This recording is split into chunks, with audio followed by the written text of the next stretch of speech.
আসসালামু আলাইকুম, সবাই কেমন আছেন? আজকে ইএমএমসি এবং সিপিইউ দোনোটা উঠিয়ে দেখাবো এবং সিপিইউ কিভাবে পেস্ট আইসি তুলতে হয় সেটা দেখানোর জন্য চেষ্টা করব।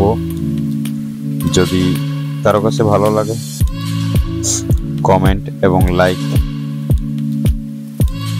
আশা করি সবার কাছেই ভালো লাগবে কাজটা। তবে মূলত কিছু কথা বলার ছিল যে ইএমএমসি তুলতে গেলে নিচের প্রিন্টগুলো উঠে যায়, কেন উঠে যায় সেটা আজকে বিস্তারিত বলবো।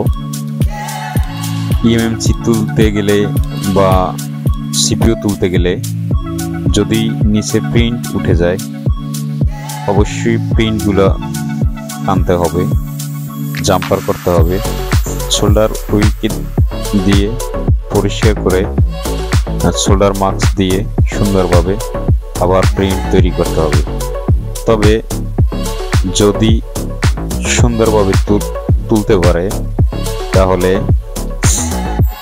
ইএমএমসি এবং সিপিইউ কোনোটাই পরিষ্কার করে সুন্দরভাবে আবার বসিয়ে দিলে সুন্দরভাবে আবার ইএমএমসি আবার সিপিইউ সুন্দরভাবে কাজ করবে।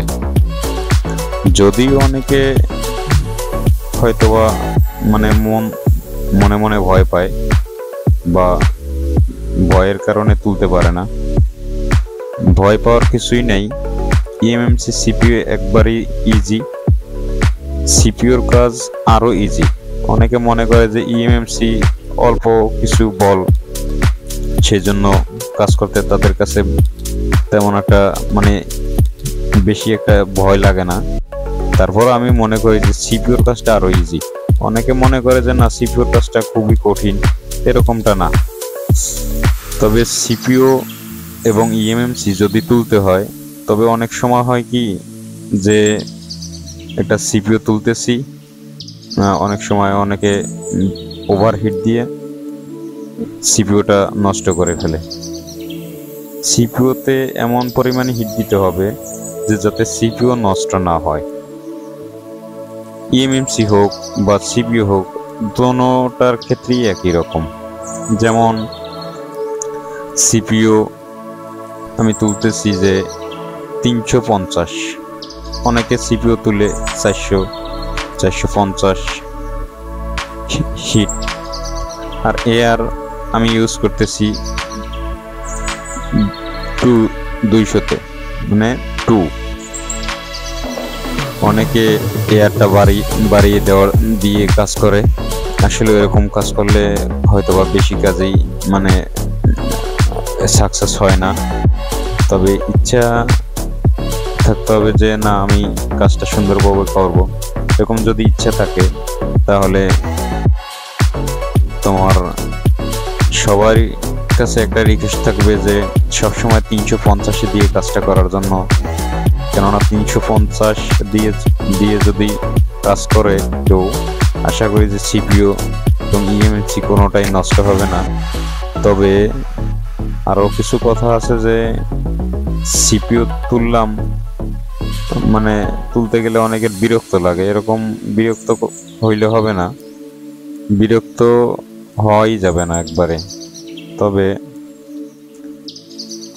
আমি যে সিপিইউ তুলি, একটা সিপিইউ আমার তুলতে অনেক সময় লাগে। যেমন 2 থেকে 3 মিনিট এরকম সময় লাগে, এমনকি 2 মিনিট। আবার কিছু সিপিইউ আছে 1.5 থেকে 2 মিনিটে সিপিইউ উঠে যায়। ইএমএমসি ক্ষেত্রেও সেম, তবে হার্ড পেস্ট হইলে একটু সময় বেশি নেয়, আর যদি নর্মাল পেস্ট হয় তাহলে খুবই তাড়াতাড়ি সিপিইউটা এবং ইএমএমসি তোলা যায়। এরকমেরই সবাই মনে করে যে না কঠিন, আসলে কঠিন না। যদি ইচ্ছা করে স্মুথলি সুন্দরভাবে কাজ করা যায়। তাই সবার কাছে একটাই রিকোয়েস্ট, ওভারহিট না দিয়ে যদি কম হিট দিয়ে কাজ করা যায় তাহলে যে কোনো কাজ সাকসেস। তবে কম হিট দিয়ে কাজ করলে সতর্কতার সাথে কাজ করতে হবে। এরকম অনেকে চিন্তা করে যে হিট দিচ্ছি মাগার সিপিইউ উঠতেছে না, এরকম চিন্তা করলে হয়তোবা নিচের প্রিন্টগুলো উঠে যাইতে পারে। এরকম চিন্তা করাই যাবে না। হিট দিতে হবে পাশের যে কোনো ক্যাপাসিটার বা হেডসিনের পাশে যে রিডগুলো থাকে, ওই রিডগুলো যদি বলে এরকম মনে হয়, তাহলে মনে করতে হবে যে না, আমার ইএমএমসি বা সিপিইউ বা যে কোনো আইসি মানে হয়তো বা মানে এটা উঠানো সম্ভব, এরকমটা চিন্তা করতে হবে। অনেকে ভাবে যে না, আইসিটা নরম হয় না, আবার আইসিতে একটু টোকা দিয়ে দেখতে হবে যদি পেস্ট আইসি না হয়। আর পেস্ট আইসি হইলে পাশে কম্পোনেন্টগুলো দেখতে হবে যে না, এরকমটা অনুভব করতে হবে যে না, আমার আইসি এখন উঠানো সম্ভব। যদি এরকম মনে হয় তাহলে আইসি উঠিয়ে ফেলবেন। আর সবাই দোয়া করবেন যে আমি কাজ করতেছি, আমার কাছে খুবই ভালো লাগে, কাজটাকে আমি খুবই ভালোবাসি। তবে আমি অনেক দিন যাবৎ এই কাজে আছি, আমি কখনো ভিডিও করি নাই, এখন নতুনভাবে আমি ভিডিও দিচ্ছি সবাইকে। যদি কারো কাছে ভালো লাগে সুন্দর একটা কমেন্ট করবেন আর দোয়া করবেন আমার জন্য। সবাই ভালো থাকবেন। খোদা হাফেজ, বাই বাই, টাটা।